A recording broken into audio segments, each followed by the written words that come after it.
জানুন সংক্ষেপে রামনবমীর ইতিহাস। অযোধ্যার রাজা দশরথের 3 স্ত্রী ছিলেন, যথা কৌশল্যা, সুমিত্রা এবং কৈকেয়ী। কিন্তু তাদের কেউই কোনো সন্তানের জন্ম দিতে পারেননি। রাজা এমন একটি পুত্র সন্তানের আশা করেছিলেন, যে তার সিংহাসনের উত্তরাধিকারী হতে পারে এবং সাম্রাজ্যের দেখাশোনা করতে পারে। বিবাহের অনেক বছর কেটে গেল, পিতা হওয়ার সৌভাগ্য হয়নি। পরবর্তীতে বিখ্যাত ঋষি বশিষ্ঠ রাজাকে পুত্রেষ্ঠী ও অশ্বমেধ যজ্ঞ করার পরামর্শ দেন, যা একজনকে সন্তান-সন্ততি প্রদানের জন্য একটি পবিত্র রীতি।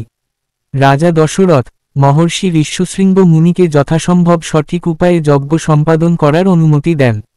যজ্ঞের অগ্নি থেকে বেরিয়ে এলেন এক দেবতা। তিনি এক সোনার পাত্র রাজাকে দিয়ে বললেন, এতে পবিত্র পায়েস আছে, এবং তার সমস্ত স্ত্রীদের মধ্যে তা ভাগ করে দেওয়ার জন্য বলেন। রাজা পবিত্র পায়েসের অর্ধেক পাত্র তার প্রথম স্ত্রী কৌশলাকে এবং বাকি অর্ধেক তার দ্বিতীয় স্ত্রী কৈকেয়ীকে দেন। এই উভয় স্ত্রী তাদের পায়েসের অর্ধেক সুমিত্রাকে বিতরণ করেন। পবিত্র পায়েসের এই অসম ভাগের ফলে কৌশল্যা এবং কৈকেয়ী উভয়েরই একটি পুত্র সন্তান জন্মগ্রহণ করে। তবে সুমিত্রা যমজ পুত্র সন্তানের জন্ম দেন। এই দিনের মহিমা ভারতের অযোধ্যায় উৎসবের তুঙ্গে উঠেছিল। রাজপরিবার, জনগণ সহ সেখানে বসবাসকারী সকলেই স্বস্তির নিঃশ্বাস ফেলেছিলেন এবং এই অলৌকিক ঘটনার জন্য ভগবান রামের প্রতি কৃতজ্ঞতা প্রকাশ করেছিলেন। তারা কেউই জানতেন না যে ভগবান স্বয়ং কৌশল্যার নবজাতক পুত্র মর্যাদা পুরুষোত্তম ভগবান রামের রূপে তাদের উপহার দিচ্ছেন। রামনবমীর তাৎপর্য। আপনারা হয়তো জানেন যে ভগবান রামকে ভগবান বিষ্ণুর সপ্তম অবতার বলা হয়। তার জন্ম এমন এক সময়ে হয়েছিল যখন দুষ্ট রাজা রাবণ তার প্রজাদের উপর অত্যাচার করছিলেন এবং ধর্মের উপর অধর্ম ছড়িয়ে দিচ্ছিলেন।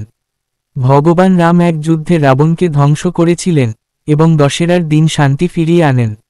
উত্তর ভারতে ভক্তরা রাম নবমীর রথযাত্রার কুচকাওয়াজ করেন, যা বিশাল সমাবেশ এবং জনতার সমাগম ঘটায়।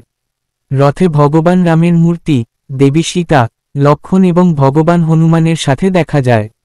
বহু মানুষ এবং শিশুরা প্রাচীন পোশাক পরে কুচকাওয়াজে অংশগ্রহণ করেন।